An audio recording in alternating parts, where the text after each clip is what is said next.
Okay, well, thanks, yeah, very much for the introduction and for the invitation here. Really nice to speak at this workshop. So I'm going to talk about a project that I did during my postdoc at University of Oxford, working with Chris Summerfield, and I'm currently continuing in my own group at the University of Birmingham.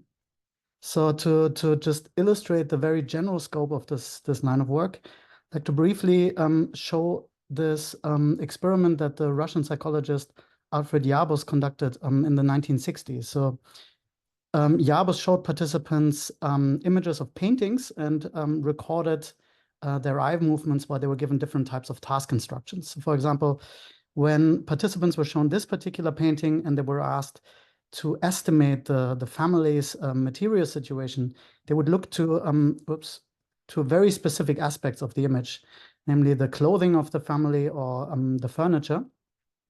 By contrast, when they would see the exact same image alongside the instruction to estimate the protagonist's ages, they would look almost exclusively at their faces and neglect all the other aspects in the scene. So what this just generally conveys, like this experiment is really at the heart of my work, is that how we process the world is always massively driven by the goals that we have in the given context. So it's not a representation of what is actually out there, but it's a flexible representation that constantly prioritizes those things that are most important in the given situation. So this is what we're generally trying to capture in this line of work.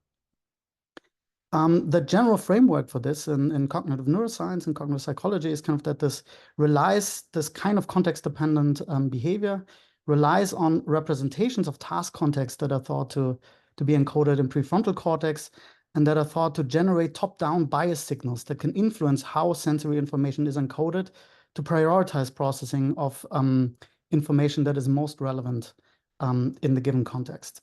So this is, as a general theoretical framework, I think this is widely appreciated, but it's also kind of like a very underspecified theory because it's really unclear what the exact nature of these top-down signals is, how exactly they influence sensory processing.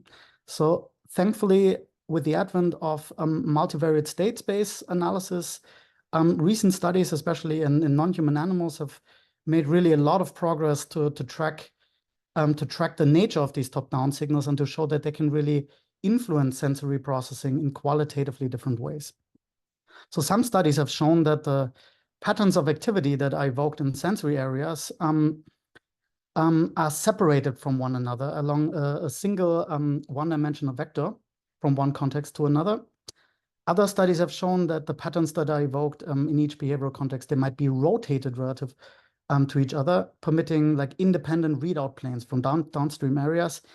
And yet other studies have shown that the sensory representations might be compressed during context-dependent behavior, such that choices are only driven by that information that is currently relevant, whereas the currently irrelevant information is actively suppressed in the given context. So yeah, I think I heavily subscribe to these kind of methods because I think in principle they have the power to really demystify this concept of top-down control signals and really tell us much more mechanistic detail about how it actually operates. And so in this project that I'm presenting today, we want to build on this line of work and study more complex sequential context-based decisions where agents take multiple steps in order to reach a desired goal state. And so to accomplish this, we looked at the domain of spatial navigation, where these kind of sequential decisions are really ubiquitous. So just a brief toy example is kind of like where you have multiple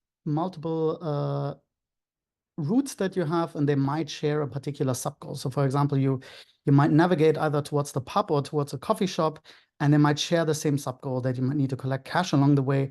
This is just to illustrate that for flexible context-dependent navigation, these different routes must be encoded in really distinct ways to avoid interference. And so how the brain accomplishes this is at the heart of this project. So to study this, we designed a new task using virtual reality where subjects move a little agent, like this little Pac-Man figure, in a task environment that consists of 4 interconnected rooms. And each room has a boulder in the corner, and the task for subject is to find 2 rewards. So 2 of the 4 boulders contain a reward, and the task for subjects is to find the 2 rewards as quickly as possible. At the end of the trial, they can earn a bonus that scales negatively with the time it took them to find the 2 rewards. So they have an incentive to find the 2 rewards quickly. Unbeknownst to the subjects, the task also contains a hidden structure. So at the beginning of each trial, subjects are cued the identity of the reward they are searching. So for example, on each trial, they might either search for 2 martinis or for 2 peanuts. And what they don't know is that the reward locations for the 2 rewards align either horizontally or vertically, depending on which type of reward they're looking for. So for example, if they would find the first reward, if they would find the first martini in what we call the northeast room, the second one would always be located in the northwest room. This is what we call horizontal goal grouping. And if they would be looking for a peanut and they would find the first one in the northeast room, they would always find the second one in the southeast room. This is what we call vertical goal grouping. And so this is something that's not strictly necessary to perform this task correctly, but it's something that if subjects pick up on it, they can use it to solve the task much more efficiently and to maximize their payoff. And so here's just an example of what this looked like. This is from a behavioral training session. So initially, subjects see the cue that tells them about the reward identity. Then they typically just go to the boulder in the same room. Here they harvest the first reward. Then they actually go to the suboptimal room where they don't get any feedback. So that means they went to the wrong room that didn't contain a reward, and now they realize they should have gone to the northwest room, and there they collect the second reward.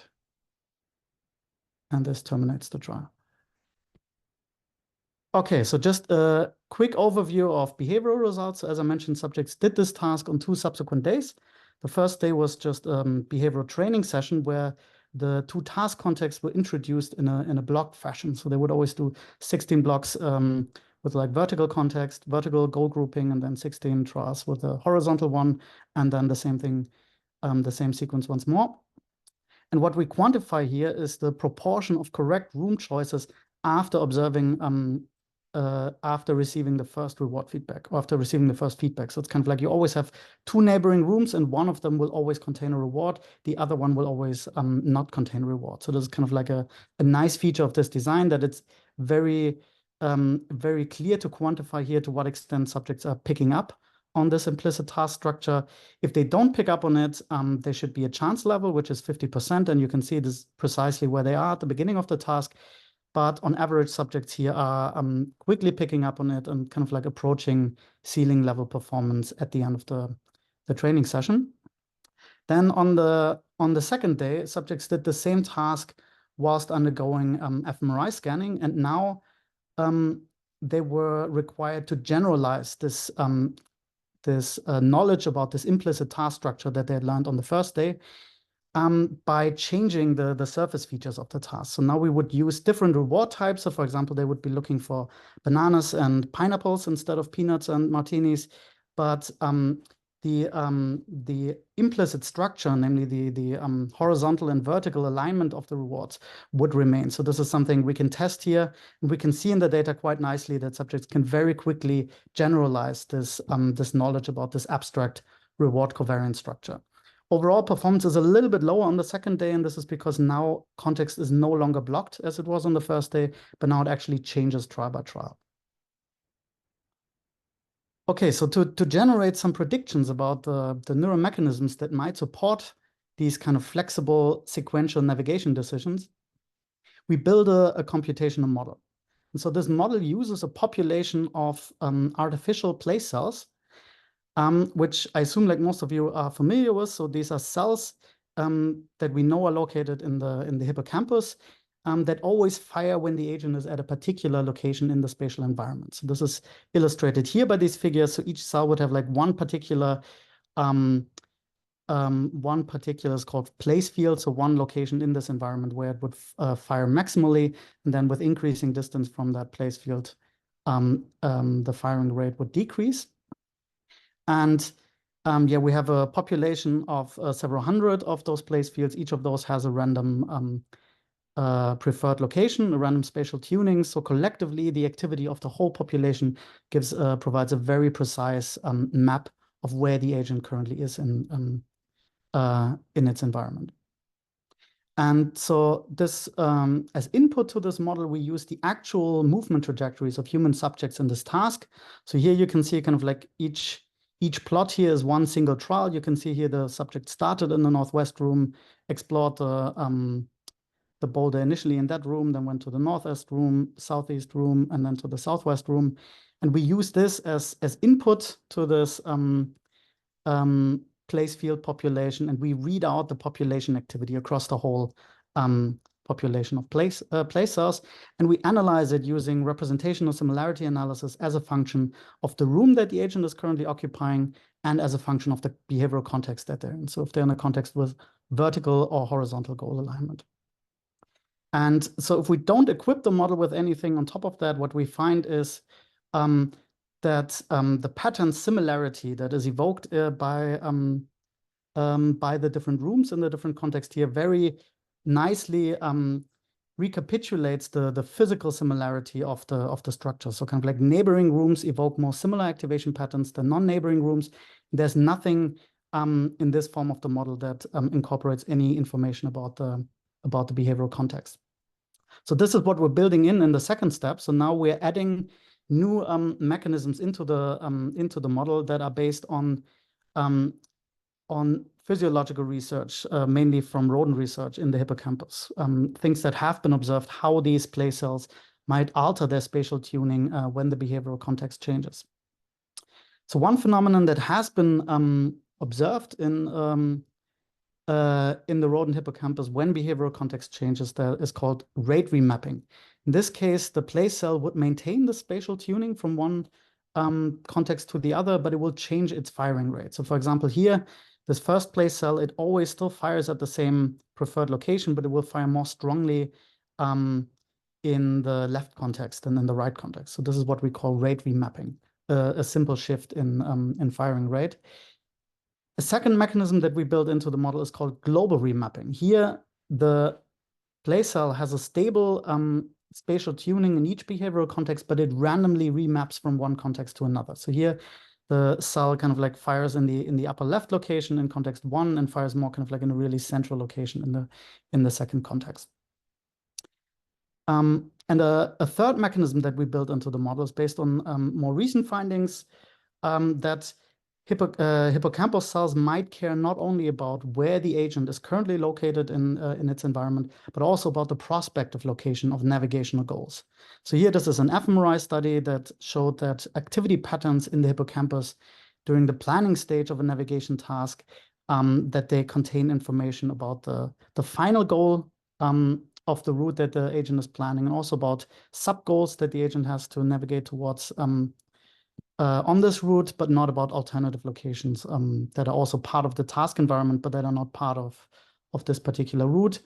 And very similar findings a little bit later also in rodents, where people find actually a dedicated population of cells in the hippocampus that don't code for the current location of the animal, but rather for the prospective location where the animal expects to find reward. And they showed very elegantly that kind of like if you shift the location where the animal expects the reward, then these cells flexibly remap. So they really seem to code specifically for the reward location, independent of many other aspects of the task. So the next question then is, how do these different mechanisms shape the kind of like the representations that we can observe at the population level? So as I mentioned, the first mechanism that we build into the model is rate remapping. So we can change the proportion of cells that vary their firing rate between the vertical and the horizontal context. And if this proportion of cell increases, what we see is that we still have two faithful, like two truthful spatial representations for each context, but they are now separated by a one-dimensional context vector that is perpendicular to the two dimensions that encode space in each task. So essentially, this two-dimensional representation now becomes three-dimensional, and there's an explicit representation of context that separates the two spatial maps. Secondly, we allowed for global remapping to occur. So now we're varying the proportion of cells that can randomly change their spatial tuning from one behavioral context to another. And if this proportion of cells increase, what we see is that we see this rotation of the two spatial maps. So we still have two accurate spatial representations, but they now become orthogonalized relative to each other via this rotation in state space. So they kind of like provide independent readout planes for kind of like downstream areas. And the third mechanism that I alluded to is this prospective coding. So here we now equip each place cell in this population with two different fields, one for the current location and one for the prospective location. And there's a mixture parameter that governs how much weight we give to each of those two locations. And if we increase the weight for the prospective location, what actually happens is that these representations become distorted, whereby the task relevant dimension in each context becomes accentuated more strongly. So for example, in the horizontal context, the representation distinguishes more strongly between north and south, and the opposite for the vertical context. So in a way, it's kind of like what I showed you at the beginning. This is a representation that really emphasizes that aspect that is relevant for driving choices, and it de-emphasizes the irrelevant aspects.